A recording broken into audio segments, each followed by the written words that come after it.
Welcome back, everyone. It is going to be a special episode here today.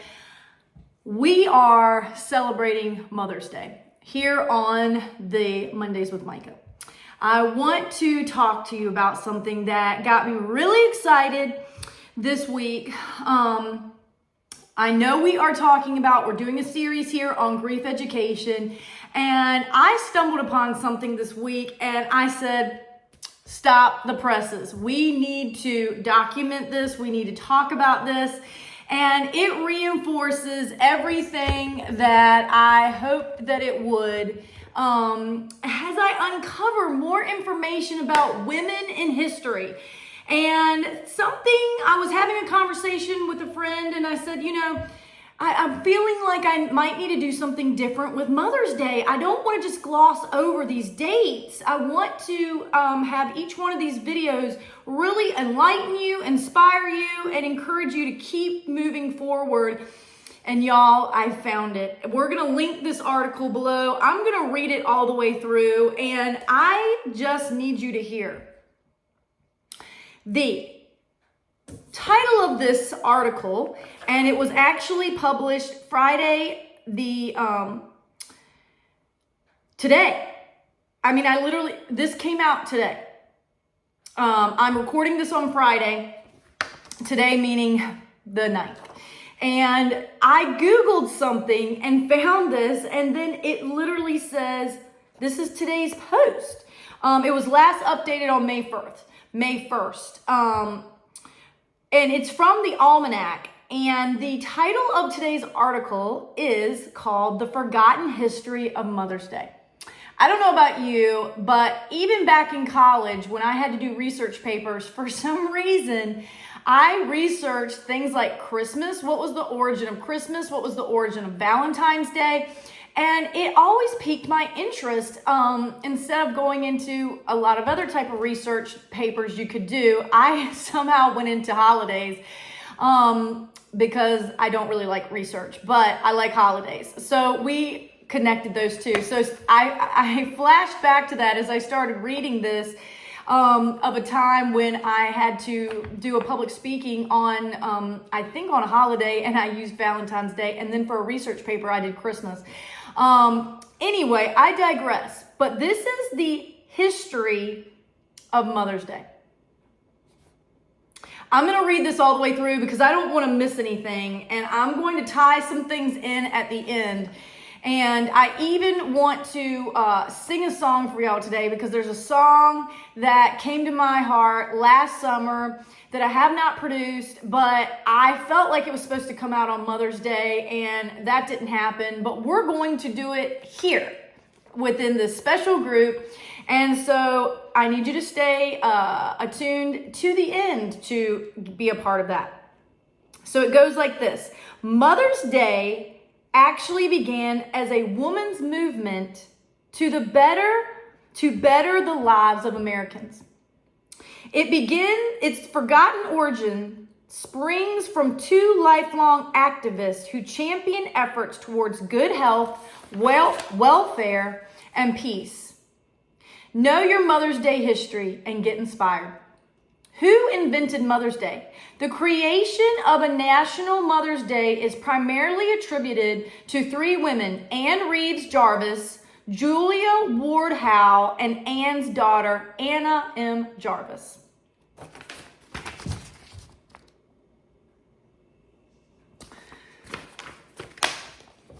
Anne Reeves Jarvis, known as Mother Jarvis.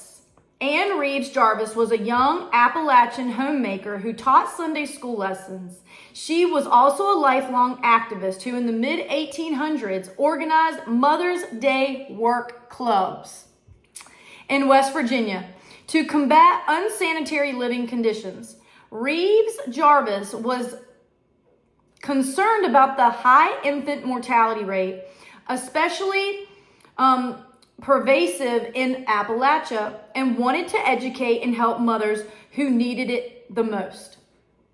During the Civil War, Mother Jarvis had also organized women's brigades, encouraging women to help without regard of which side their men had chosen. After the war, she proposed a Mother's Friendship Day to promote peace between former Union and Confederate families.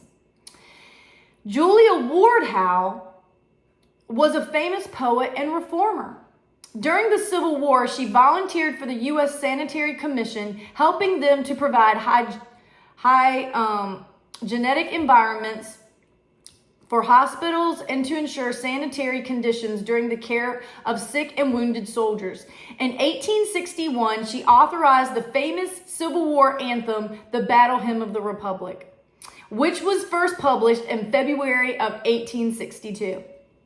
Around 1870, Julia Ward Howe called for a Mother's Day for Peace, dedicated to the celebration of peace and the eradication of war. As expressed in what is called her Mother's Day Proclamation from 1870, Howe felt that mothers should gather to prevent the cruelty of war and the waste of life, since mothers of mankind alone bear and know the cost.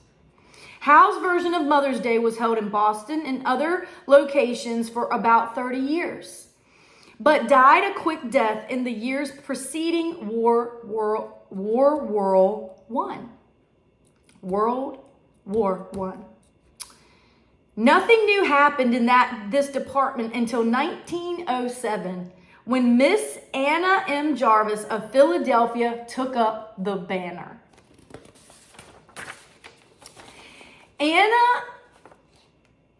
Here's the history of Anna M. Jarvis. After her mother, Ann Jarvis, died in 1905, Miss Anna Jarvis from Philadelphia wished to memorialize her mother's life and started campaigning for a national day to honor all mothers. I hope and pray that someone sometime will find a Memorial Mother's Day commemorating her for the matchless service she renders to humanity in every field of life. Ann Jarvis once said she is entitled to that. Anna's ideas were less about public service and more about simply honoring the role of motherhood and the sacrifices made in the home. She bombarded public figures and various civil organizations with telegrams, letters, and in-person discussions. She addressed groups large and small at her own expense. She wrote, printed, and distributed booklets extolling her idea. Why Mother's Day in the U.S. is in May. In May of 1907, Anna memorialized her mother's lifelong activism with a memorial service held at the Methodist Church in Grafton, West Virginia, where Anna's mother had taught. The following year, on May 10th, a Mother's Day service was held at the same church to acknowledge all mothers. Thus was born the idea that the second Sunday in May be set aside to honor every mother, whether living or deceased. Her efforts came to the attention of the mayor of Philadelphia, who proclaimed a local Mother's Day. From the local level, she went on to Washington, D.C. The politicians there knew a good thing when they saw it and were quick to lend verbal support. While West Virginia was the first state to officially adopt the holiday, others followed suit. Proclamation of the day by the various states led Representative J. Thomas Heflin of Alabama and Senator Morris Shepherd of Texas to present a joint resolution to Congress that Mother's Day be observed nationwide. The resolution was passed by both houses.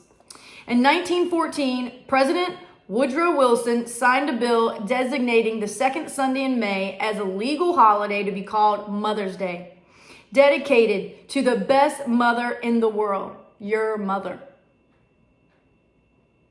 For the first few years, the day was observed as a legal holiday, but in absolute simplicity and reverence, church services were held in honor of all mothers, living and dead. The bittersweet legacy of Mother's Day.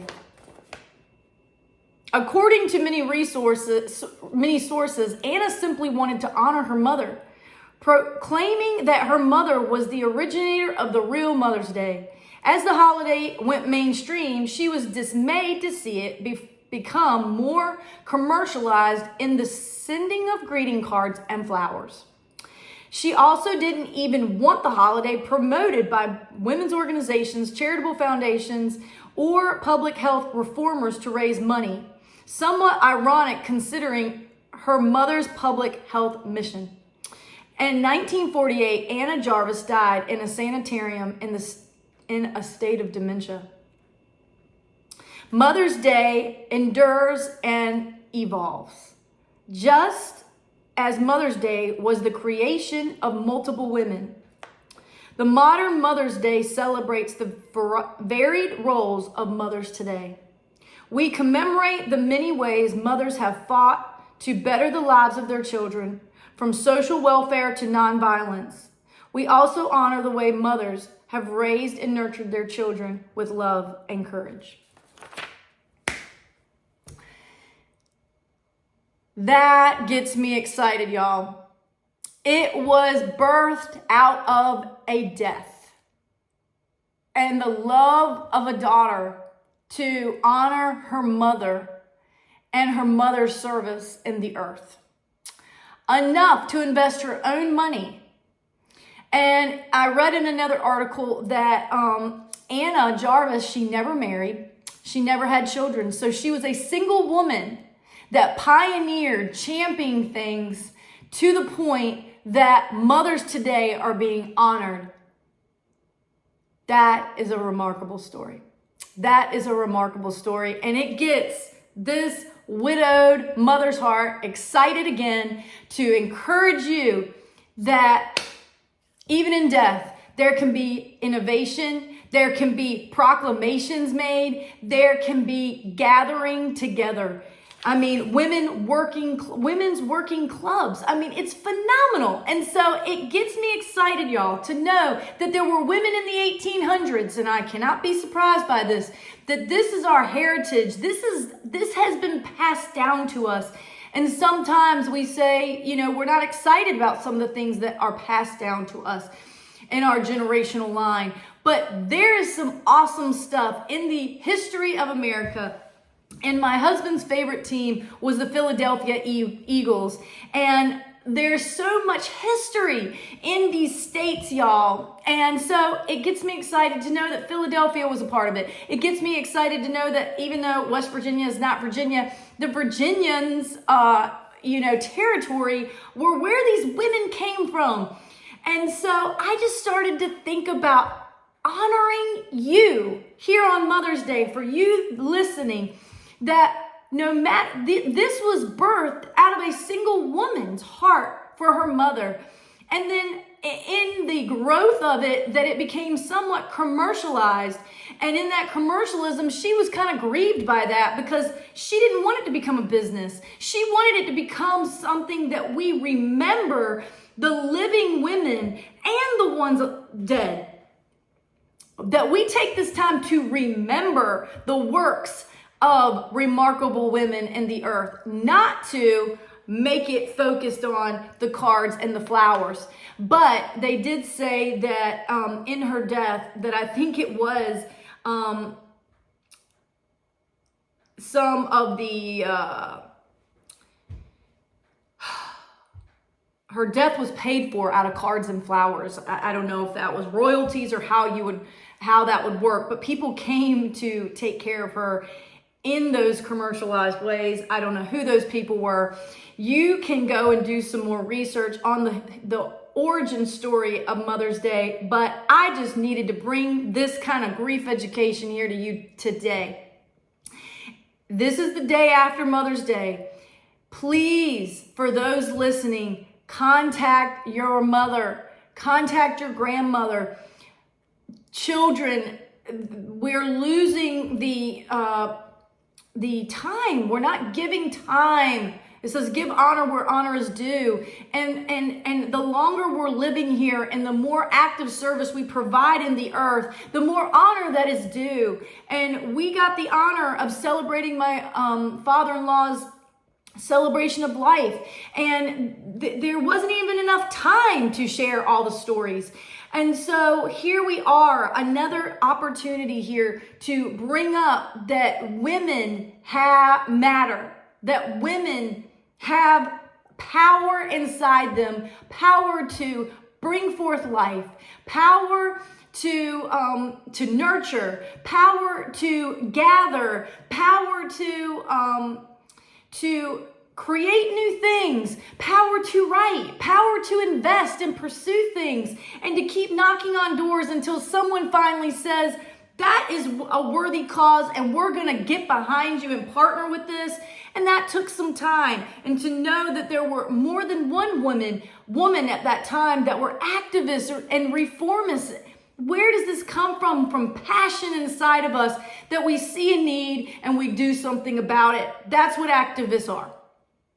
That's what a reformer is. That's what a pioneer is. They're ones that see a gap and they say, enough's enough. I'm going to somehow get involved in this. I don't even know what I'm doing, but I know I need to do something. I cannot sit on the bench anymore. So if you have forgotten to call your mother on Mother's Day, and maybe you're not in a good place with your mother, please, I implore you to set aside the pain and the hurt and to say, I want to acknowledge you here today, that without you, I wouldn't be here.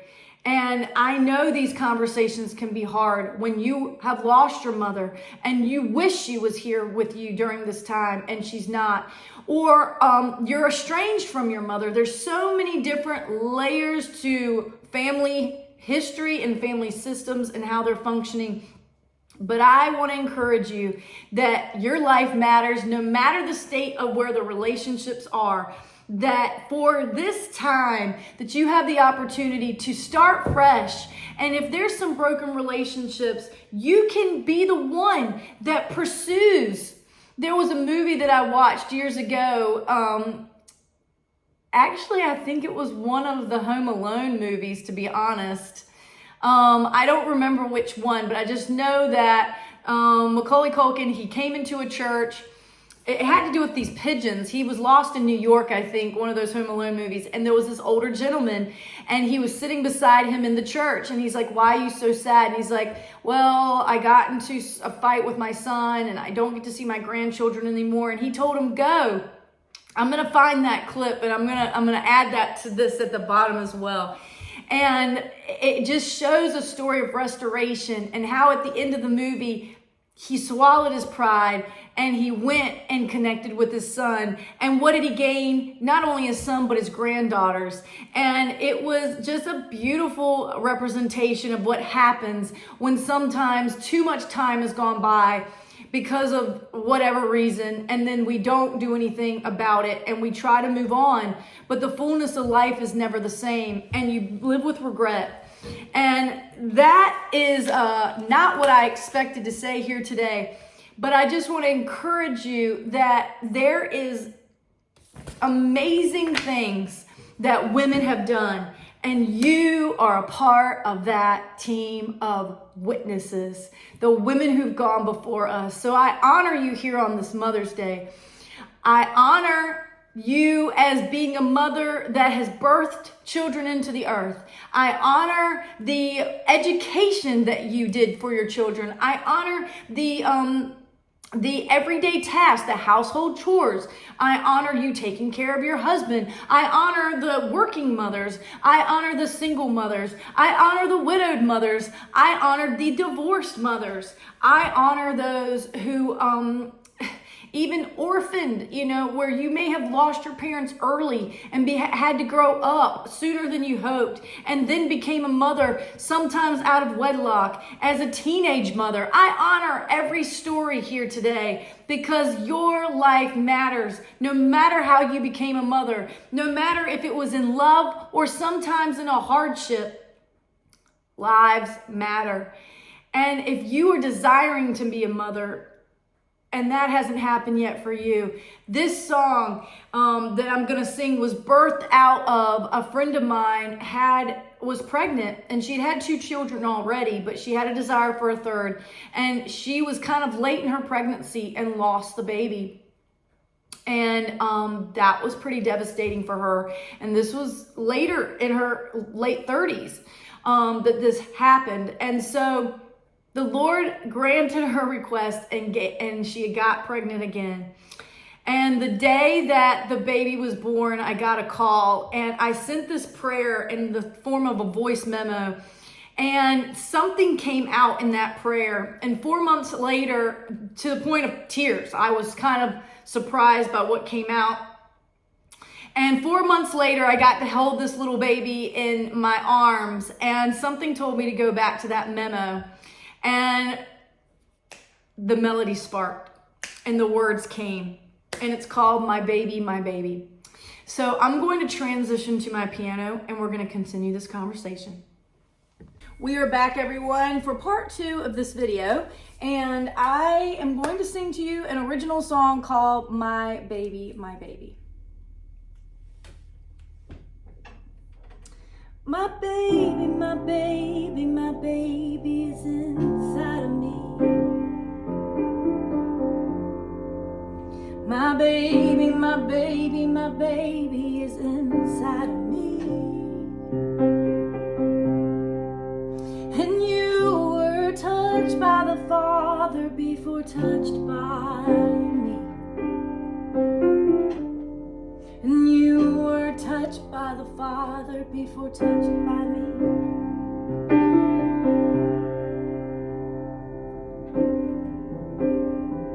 You've been touched by the Father, and there's nobody like you. And your mother loves you.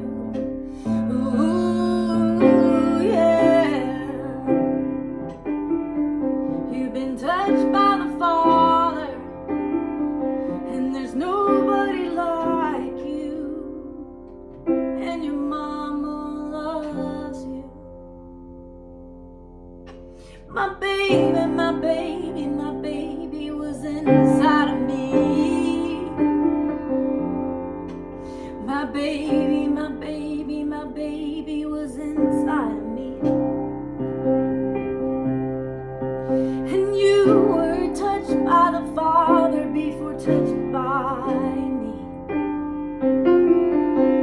And you were touched by the Father before touched by me. Let His love pour out.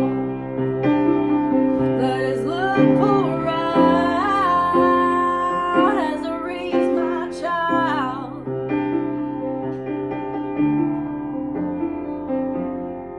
Let His love pour out. Let His love pour out as I raise my child.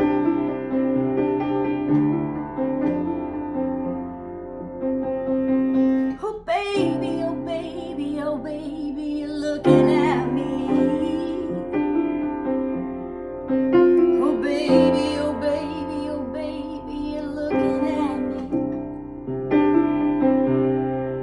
Oh, you've been touched by the Father before touched by me.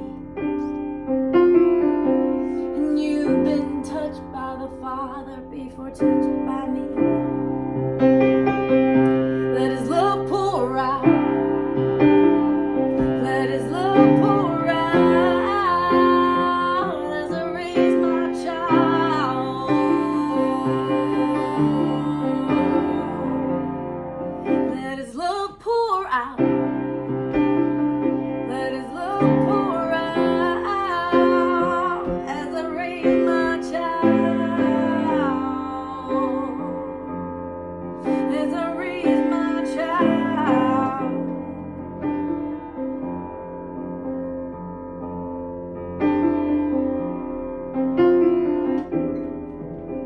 His promise is true.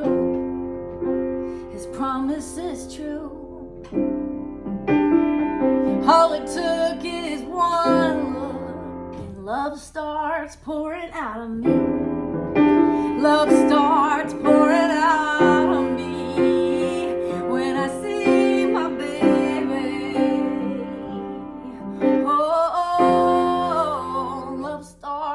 pouring out of me.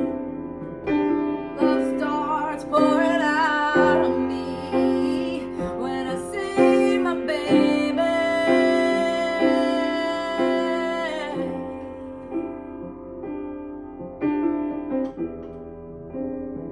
You've been touched by the Father, and there's nobody like you, and your mama loves you.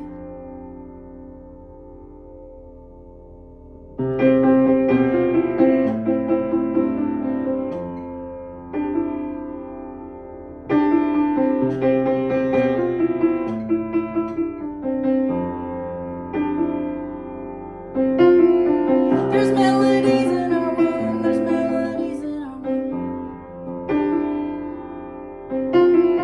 There's melodies in our womb, there's melodies in our womb. There's melodies in our womb, there's melodies in our womb. There's melodies in our womb, there's melodies in our womb. That's where the new babies bloom.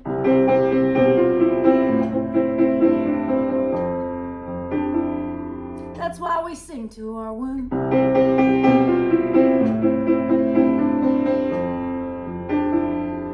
Until the new babies bloom.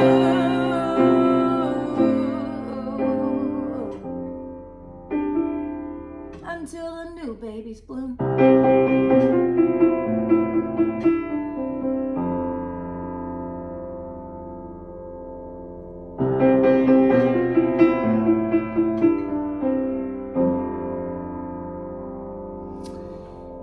So here on this happy belated Mother's Day episode, I just want to remind you that your womb's not done blooming.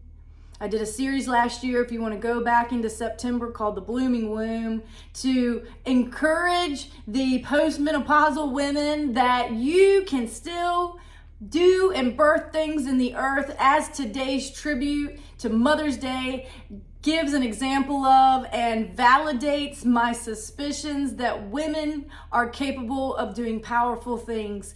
And when women come together and band together, even more powerful things. So I hope this song called My Baby, reminds you that you were touched by the Father.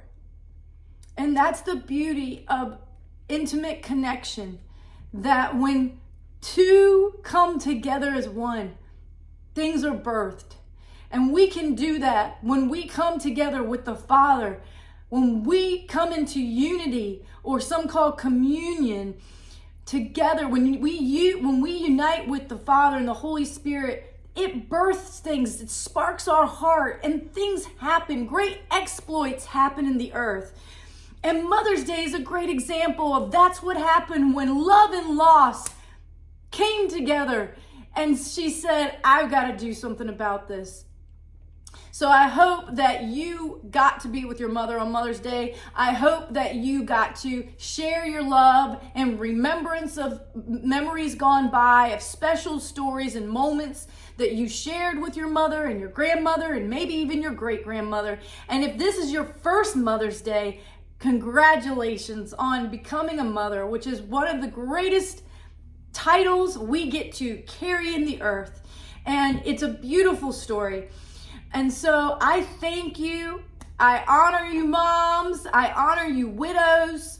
Check on your widow friends, whether their kids are close or not. They need to be reminded that being a mother, being a woman in the earth, is an honorable position to carry, and a very powerful one. And even when we don't feel at our best, Jesus still loves us. Even not at our best, he still loves us. And to trust him with that part of our lives, the weak parts, the strong parts, the exciting parts of ourselves, the inspiring parts of ourselves, the not so inspiring parts of ourselves, some of the things, mistakes we've even made in our life, that we can hand those over to the Father, and he can replace them and exchange them with better things. He gives us gifts of mercy. He gives us gifts of joy. He gives us gifts of thought, inspiring thought that can bring joy. And that's what this episode is for you. I did not have an easy week walking through the loss of my father-in-law, and it does bring up deep grief inside me about these things. And I really was kind of at a loss for words. I was seeing all the loss. And then all of a sudden, with Mother's Day coming up, I'm thankful that my mother is still alive, but my grandmothers are gone. And so I only have my mother and mother-in-law left, really. And now my mother-in-law has become a new widow. And what does this look like moving forward? And I don't have the answers, but what I do know is that we take it one day at a time. And in this moment, I want to sit and remember mothers. You're doing better than you ever thought you were. And it is a great honor to be in this category with you. So thank you for watching. Share this video with some moms that you know. They don't have to be a widow. Get in conversations about these kind of stories of women who are creating proclamations to be happening in the earth. And it changed the test of the future history. All of a sudden, because they had an event, and that event became a tradition, and that tradition became something that other people wanted to adopt in their state until it became a national holiday. And so that is a good story, y'all. Even in death, life and women can be honored and create. So that sounds like a good start that sounds like a great story for a new start with a new finish. So let's finish strong and have an amazing week. And if you need us here at the Widow Walk, contact us, text us, email us, and give us a call. And we want to continue this conversation about how to celebrate each other well in the hard times and in the good times. Bye-bye.